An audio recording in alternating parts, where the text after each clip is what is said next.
All right, so we're doing another counter to the hitchhiker, but this time it's going to be if I get there a little late. So like the positioning that we had yesterday, let's say I don't enter with that position, right? And he starts going to the hitchhiker, okay?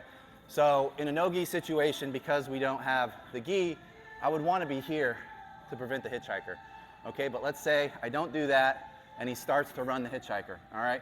First things first, I got to bring his arm back across, okay?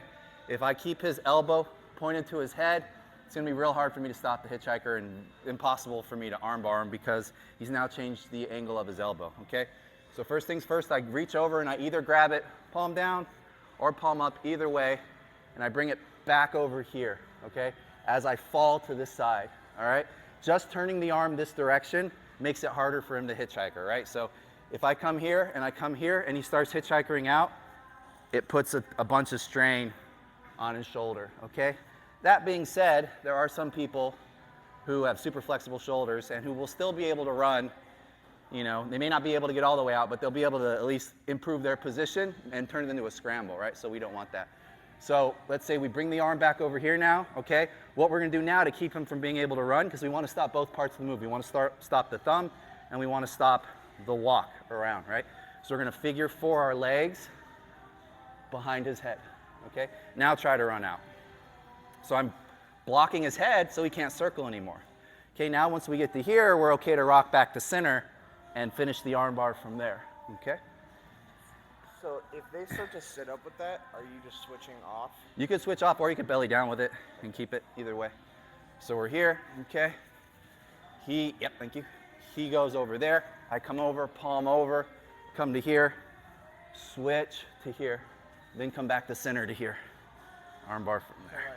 So from there, if I start pulling up like this, Yep, just put you back down. I can still apply pressure here, right? And just ride it. If you want to stand all the way up with it, I'll just ride it all the way to the over, yeah, right? Shoulder okay? Yeah. Yeah, it doesn't look like you'd be able to keep him down with that, but you can, right? So we're here, he reaches for the hitchhiker, I grab, I sit, I figure 4 behind the head, and then I arm lock, okay? Same thing other side, so you guys can get a good angle on it. Okay, so we're here. I don't grab the leg. He goes to the hitchhiker. I grab it. I sit. Figure 4 behind the head. Come to the wrist. Arm lock from there. Okay, you want to see it one time? Sure. Let me get you, Anthony.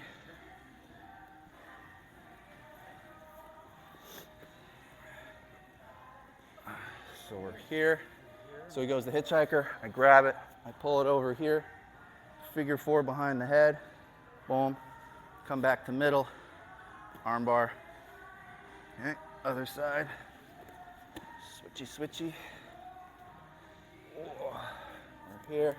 He goes to hitchhiker. I grab it. I bring it back over here. I got to make sure I'm turning his thumb that way. Even if I bring it over here, but I keep the thumb this way, he can still run it.